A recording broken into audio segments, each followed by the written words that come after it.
Hi there, Dave Markham for UU Way of Life. Welcome to Tuesday night class. This is class number 11. Time has gone fast. We have 5 more classes in this section where we have been dealing with the first principle of Unitarian Universalism, which is the inherent worth and dignity of every person. Once we wrap up this section, I plan on continuing with Tuesday night class, but we will have a potpourri of topics of various things that I would like to share with you and speak with you about. But for now, we're focusing on the first principle that we covenant together to affirm and promote the inherent worth and dignity of every person.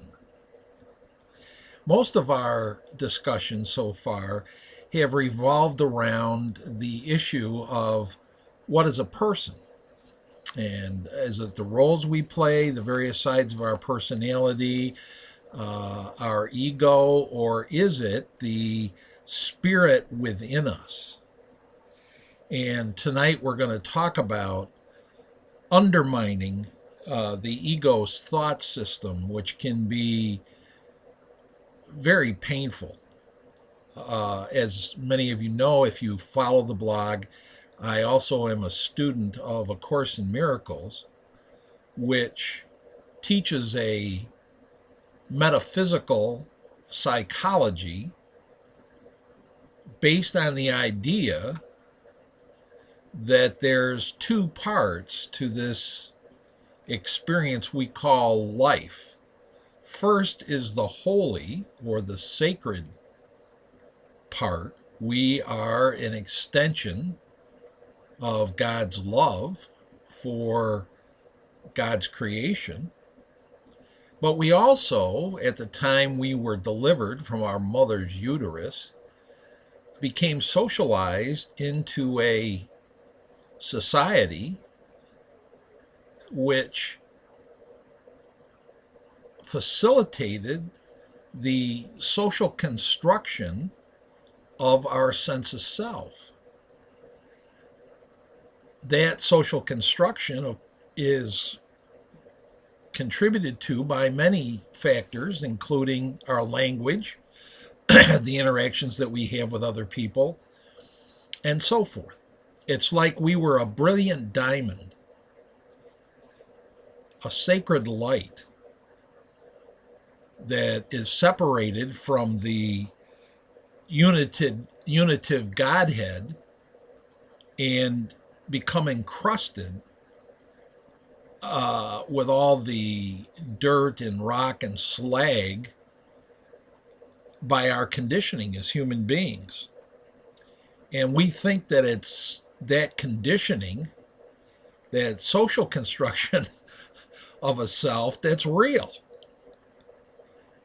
which really is a matter of our own creation. And so giving up the ego is like taking a scissors away from a 2-year-old who has no understanding that the scissors can hurt him or her any more than we as human beings understand that it's our ego which causes our suffering. So it says in the Course in Miracles, undermining the ego's thought system must be perceived as painful, even though this is anything but true. Babies scream and rage if you take away a knife or scissors, although they may well harm themselves if you do not. In this sense, you are still a baby. You have no sense of self-preservation and are likely to decide that you need precisely what would hurt you most.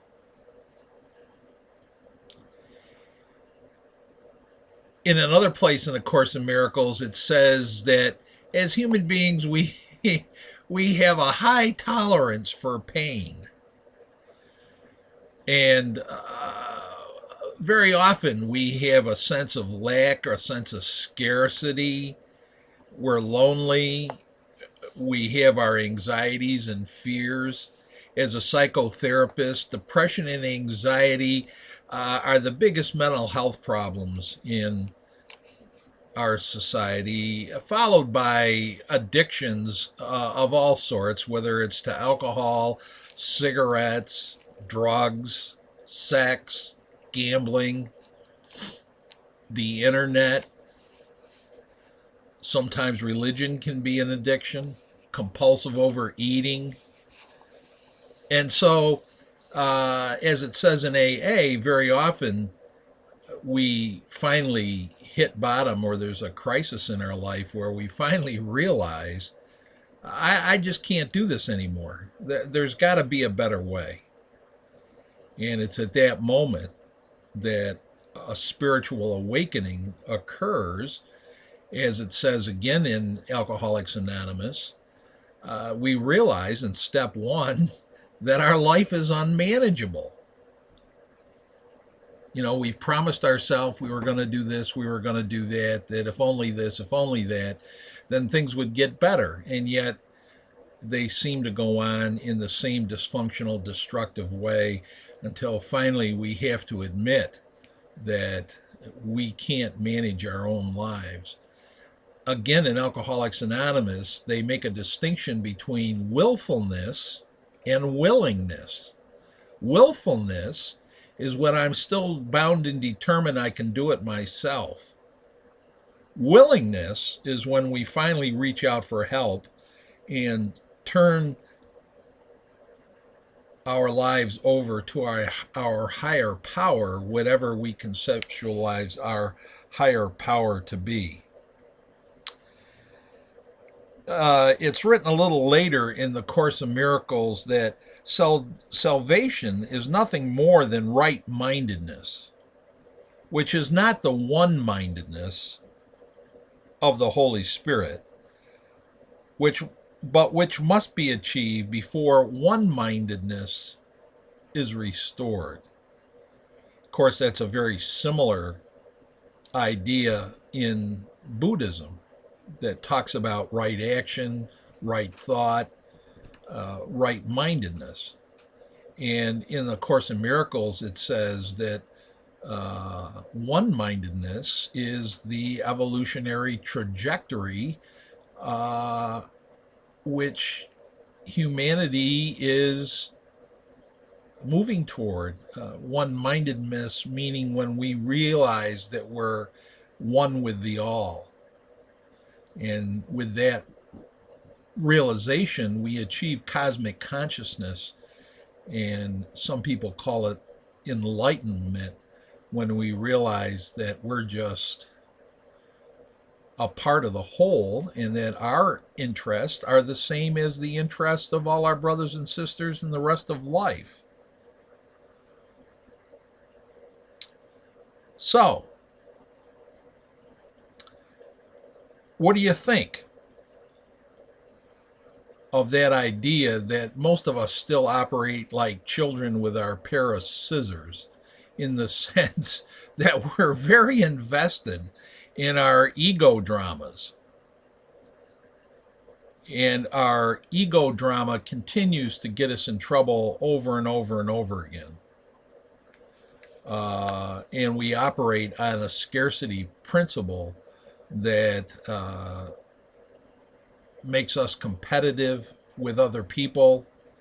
And it makes me wonder, particularly with climate change and the disruptions that are occurring, whether it's in a hurricane, a drought, or in the frigid temperature that we have, whether people will turn on each other or whether they will turn to each other. If we keep in mind that our salvation resides in loving our brothers and sisters and caring for them as much as we care for ourselves, we're going to be okay. If, on the other hand, we have this dog-eat-dog idea that I got to make sure there's enough for me, so the heck with you. So much of our politics is based on this idea of the free market, as they say, or that somehow we're in a competition with each other and there are winners and losers. And as Vince Lombardi saying, winning isn't the most important thing, it's the only thing. And that kind of mentality obviously is ego-based and not a holy attitude, and is not something that Unitarian Universalists who subscribe to the first principle of the inherent worth and dignity of every person would support.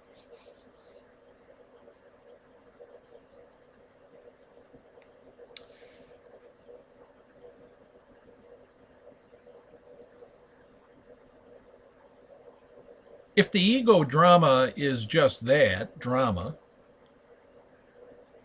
and has no inherent worth and dignity,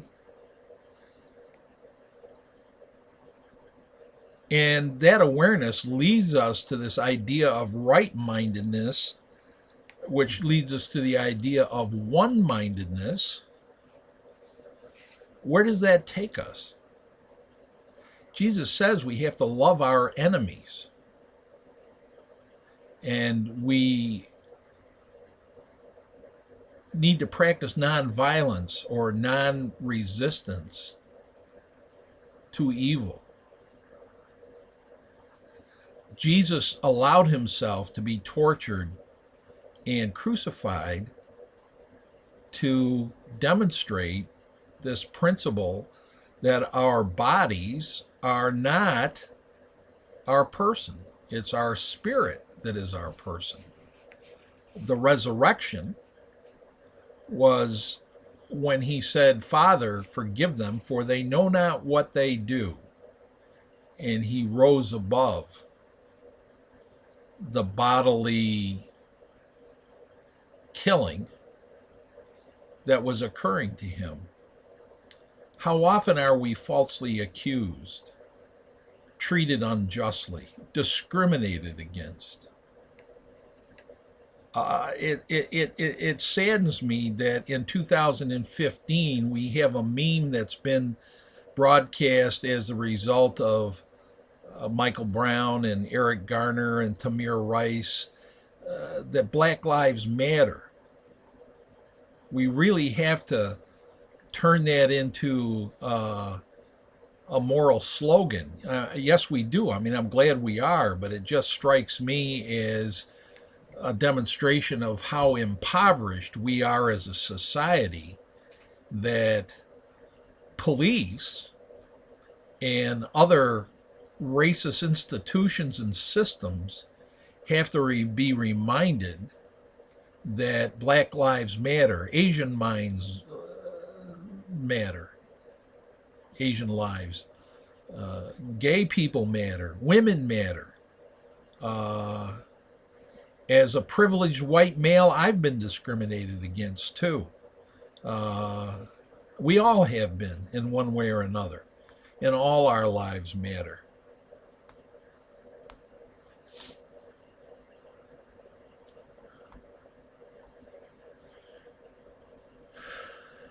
Knock, knock. Who's there? Doris. Doris who? Door's locked. That's why I'm knocking. So, A Course in Miracles and Unitarian Universalism is knocking on our door, saying, listen, all lives matter. We are all one.